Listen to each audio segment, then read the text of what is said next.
Hello and welcome to a special edition of Hooked on Drupal. This is a regular podcast from Commercial Progression, and today is May 14th, and that places us directly in the middle of Drupalcon out in Los Angeles, and we're very excited today to have some special guests. So on this side of the table, in the headquarters of Commercial Progression, is Alex Fisher, the owner and founder, and way over on the other side of the continental United States, we have Steve Burge from Ostraining on location out at Drupalcon. And Steve was kind enough to be our man on the street to go out and check out all the highlights of Drupalcon and come back with this special podcast opportunity to kind of get some insights as to what's going on there. Steve Burge has recently kicked off a Kickstarter campaign to do free Drupal 8 training that's going to be released in September, and Commercial Progression just came on board as a proud sponsor of the upgrade from Drupal 7 to Drupal 8, a collection of 50 videos that are going to be made public and free as a training resource to the Drupal community. Steve, can you give us a little bit of a heads up of what you're experiencing there at DrupalCon? Oh, welcome guys, thanks for having me. We are right in downtown LA. The DrupalCon this year is right in the heart of LA, right next to the Staples Center, where they play, where the Los Angeles Lakers and the LA Clippers, hockey team, big and Art Deco hotels around here. It's really a great location right in the heart of LA. The convention center is right next to the basketball arena, and when we arrived on Sunday night, they were playing one of the NBA playoff games, and it was crazy, and there were fans all around, and LA has really turned out to be a great location for DrupalCon. The Pantheon guys, who are based out in California, rented out a enormous square right next to the Staples Center, to the basketball arena yesterday for a party.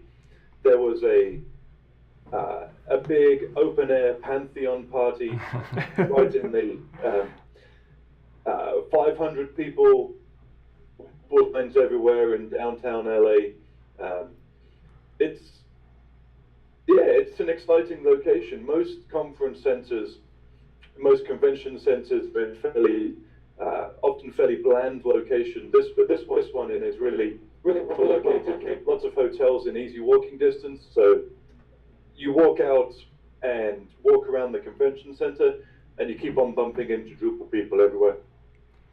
Yeah, it sounds like a pretty good time. And I haven't had the good fortune of attending a DrupalCon, but Alex, I know you and the team went out last year to Austin. Sure. Yeah. I've been to all of them since San Francisco, and I was at the Pantheon party last year, and I know that was a great time. So I can only imagine how good it was this year. They seem to one up it every year.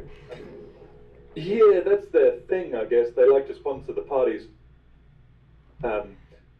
DrupalCons, Drupal camps, they like to get their names over the parties. Yeah.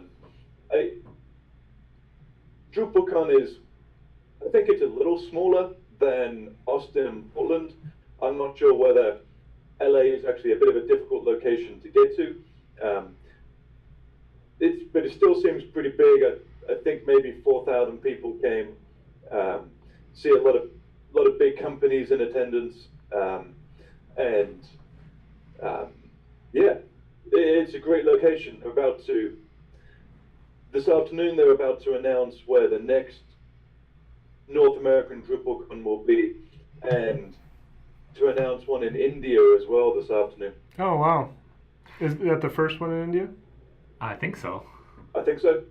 Yeah. I've been hearing rumors about next year. I'm not sure if it's leaked out there in the public yet or not, but I think I heard through the underground where it's going to be, and it should be good. I hope that we attend next year. But we're not able to leak that information on the podcast. It's top secret. It's a little bit top secret. Okay. So some secrets remain. 5 hours, I think. Yeah, and so Steve, I think Ostraining, you guys are a supporting partner of the Drupal Association as well, and so they try to get supporting partners to support a little bit extra, and the carrot they dangle is kind of giving us a little bit of the story and the rumor. So part of the support is you get on the inside information. I get for 5 more hours, like Steve said. Well, and I caught some of the opening remarks from Dries, and one of the things I kind of wanted to throw your way, Steve, just because it seems like it relates to the undertaking that you've recently kicked off, was Dries was just kind of relating Drupal to a public utility and just how massive a project it's become and how much effort it takes to maintain it and keep everything up to date and informed. And the Drupal 8 training package that you're putting together really seems to align with that kind of call for engagement and involvement to keep the project healthy and going and supported. And that's definitely one of the reasons we came on board as a supporter. He said that some of his remarks were related back to another talk he gave in Amsterdam, but I don't know if you attended that. Maybe you could give some remarks just to where you see, the Drupal effort going and how this project of yours relates to it. Yeah, seems like there's 2 questions there. As a public utility, he seems to be talking a lot about Drupal as an infrastructure lately. He had a post that was pretty widely spread about moving to the push web, and I think it got reposted and picked up on TechCrunch, and he included a lot of that in his presentation for the keynote on Tuesday. And the idea behind that is that instead of being a destination website where people come to you to find the information, you're basically pushing information to them as and when they need it. So his definition was that we used to be in the era of pull web, where you were trying to pull people into your website. Now he thinks we're moving into the era of the push web, where someone has their Apple Watch or their Fitbit or some kind of wearable, and instead of trying to pull them to your website, you're trying to push a notification to them. And so he talked quite a bit about that. And in essence, in that example, you would never see a Drupal site. You wouldn't visit a Drupal page. You wouldn't get a Drupal CSS loading. Drupal is the infrastructure, kind of like a public utility is in terms of simply holding the data and pushing out via an API, pushing out the information to your watch, to your phone. I presume he sees the future of Drupal as going into the stack. And he talked a lot about personalization, which I think he did at Austin last year as well, in his keynote, talking a lot about being able to give people a customized, personalized experience as and when they want it. And those 2 things are fairly closely related. In order to be able to give people a really useful push notification, you need to collect a lot of data about them and understand what they want and when they want it. So yeah, his keynote was basically a recap of Drupal's history, and then launching into the second half of the keynote, he was talking about Drupal as a utility, as a framework, and about those ideas about the push web that he's been building about over the last few weeks. Yeah, no, I thought that was pretty interesting take on the future as well. And we've kind of seen this developing in his discussions for a couple years as he analyzes Google and how much data they present in a view just on a search, and building frameworks that can really do a lot with complex data sets. We've looked at the Lift technology from Acquia a little bit. I've spent some time in inbound marketing and saw all the information collected about someone and what you could do with it. So yeah, we're seeing that as definitely a trend towards the future and a different way to think about Drupal development. Yeah, and even Drupal compared to other open source content management systems out there, it's interesting because I think Drupal's architecture gives it some competitive advantages when you don't have the assumption that you're just pushing it to a desktop browser, or even a responsive site that's being pushed to a mobile browser. It used to be the talk was about headless Drupal, and I think that's what we're seeing is Drupal is a part of the stack, and it may be pushing data to a mobile app, it may be pushing it to a web browser, or maybe it's pushing it to an ERP system or some other third-party system. And that's really where in my experience, Drupal's really shined well when you're trying to integrate with other systems. It's best of breed. It does certain things great, and other open source or proprietary software does things just as well or better sometimes, and you're able to leverage what Drupal's good at and leverage something else for the rest. Yeah, that's been a competitive advantage for several of our projects, right? That have to Sure. integrate with a larger system, and Drupal can handle it. Yep. Yeah, we've ended up walking around the booths quite a lot and talking to quite a few companies here that are big on personalization.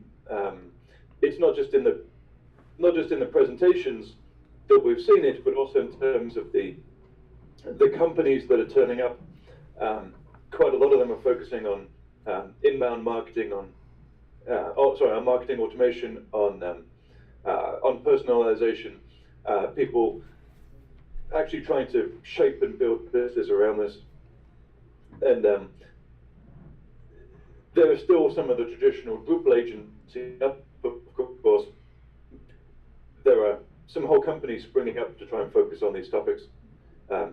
Competitors to Acquia Lift, I guess, in some ways, but also offering something new and something different. Mm-hmm. Yeah, very good. So, and I guess I gave you a loaded question at the beginning, kind of had two parts to it, and I think the other section that Dries kind of teed up was, a public utility kind of becomes this conduit of service, but it also requires a lot more maintenance once it gets out there and spread out and used by so many people. How do you keep it maintained, and how do you support even just the documentation of how to use it well? And I think that's where some of our recent partnership clicked in on. Yeah, and I know it resonated for me. I mean, we certainly have plenty of clients that we support where we didn't necessarily build the project, but we're taking over from someone else that either built it in-house or with another vendor. And training, I had encountered OS training years ago when commercial progression just started, and I've seen you guys out there as you've developed as an organization and provide more and more training, which is a critical component of the community. Because I know we launch sites, we provide a little bit of training, we support, but there's always a need for that kind of more in-depth drive. And so when we saw what you guys were doing for Drupal 8, it definitely appealed to us. Oh, thanks. It's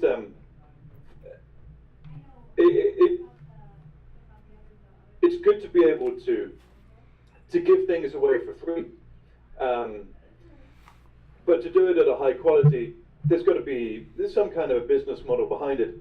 So many of the modules on Drupal.org are given away for free, but they were probably part of a project done for a customer. There was some kind of a way to get the bills paid and to enable that contribution to happen. And in this case, we were trying to figure out how to give our training away for free and also keep our trainers fed and watered and keep a roof over their heads. And we actually used to be our company name is still technically Open Source Training, even though in most of our branding now we simply use OS Training.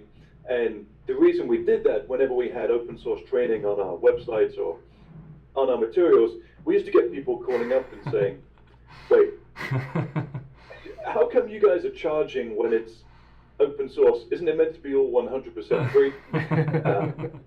Right. You guys are scammers. Everything that's open source is meant to be free.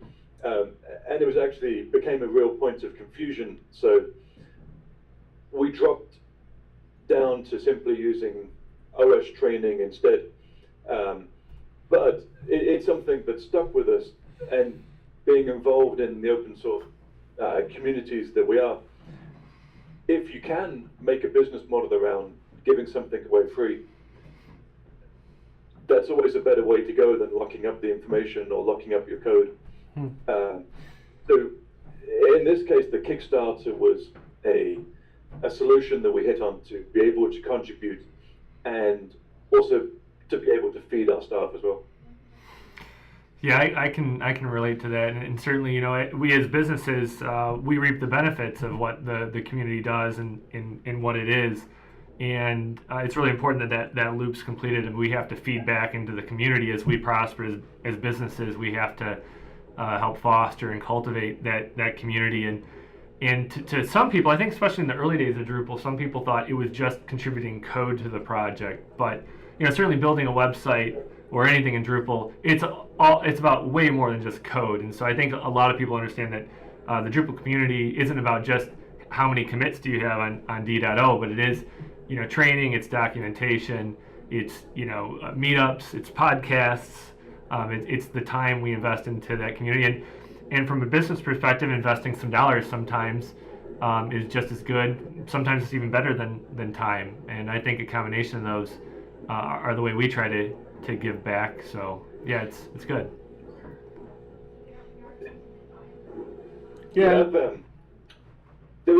There was something that was said at the first Drupalcon that I went to that still sticks with me. The first one I went to was up in Chicago, not too far from you guys in the Midwest. Yep. And it was 2010, I think it was. Went to my first Drupalcon. We did some training before, and I went into a panel session with Robert Douglas. Been around the Drupal community for years and years, and it was a session about how people could contribute to Drupal. And there was a few people up at the panel, and they were giving advice. And this one guy stands up at the back of the room and he says, "Well, I don't feel like I can contribute anything to Drupal because I'm so busy. That we're just a small 2 or 3 person shop, Yeah. and we're always running around like crazy. Our margins are really slim. If we try and take any time to contribute, then we're going to we may not be able to pay make payroll at the end of the month." And so Robert Douglas stands up and says, "You know what my advice to you is? Get better at business." I'm laughing, Steve, because I remember being in that session as well, and at the time I was still just a one-man shop, still not understanding, you know, how to grow a team or even be able. I was barely paying for myself at that point, so that question resonated with me. But at the end of the day, like, we don't spend 24 hours a day, 7 days a week doing our work. We have time to watch Netflix or whatever. What's a little bit of time to give back to the community? And so I remember Robert Douglas's answer was very, like, it was very Midwest. Like, that was a very kind of like Midwest answer to give. Right. Yeah, and that was 2010. 2010, yeah. Yeah, and you know, and you've learned a lot about running a Drupal shop in 7 years, and I mean, we're kind of in a growth phase right now in your involvement with the Goldman Sachs business incubator and growth strategy sessions. I mean, there is a lot to learn about always taking it to the next level, and you know, you can't blame the technology like for how to run your business, but Yep. Yeah, there's I think the guy was a little shocked at the answer, and I think it still is quite a bit. It still might be a fairly shocking answer to quite a few people who are a little nervous about mixing commercial opportunity and businesses with open source. But really, I think one of the things that I've learned, perhaps the hard way, and you guys sound like you've learned the hard way over the last few years as well, is that the two are they're complementary to some extent. Yeah. And so, if you have, I think Robert followed up saying things like increase your margins, increase your rates. He broke down ways in which the guy could improve his business and make more money. If you're charging even $70 an hour as opposed to $30 an hour, then you have more time to contribute back. And we've always debated ways in which we could give away more free training, and this is hopefully a fairly successful combination. It's helping the community, but it's also making sure that that people stick around to be able to contribute in the future. And well, I think there's still a nervousness about Drupal 8 as well. It's taken a while. A lot of people are still on Drupal 6 and Drupal 7, and I hope that if there's a lot of good training available when Drupal 8 comes out, then it'll help give some momentum. It'll give some encouragement to Drupal, to the Drupal 8 movement. Mm-hmm. Yeah, absolutely. Well, and we believe so, and we're looking forward to seeing that new resource come online in September, promoting it and making our the global community aware of it. And so we thank you for that opportunity, Steve, and thank you for coming on board for this discussion and this kind of podcast overview of On-Site. I know you got some sessions to attend today as things wrap up, and we're just so glad that you were able to make this happen with us. Oh, thank you guys for helping us, and thanks for inviting me on the podcast too. Okay, well, if we don't see you at the next event, I'm sure we'll see you online once the training starts to come out. I remember spending some time with you way back when I was getting into Joomla. And I'm not allowed to say that. Everything's going south here, but I'm living in a new world right now, and I'm trying to get up to speed with what Drupal is and how I do a lot of site building with it. So I'm looking forward to taking in some of that training myself. Oh, great! Hopefully we'll catch you at Drupalcon, to be announced in, this time next year. All right, very good. Thank you, Steve. Thanks. Thanks, guys. All right, and thank you for joining us for the special podcast opportunity of Inside Drupalcon with Steve Burge and from Ostraining, and we'll see you on the next one.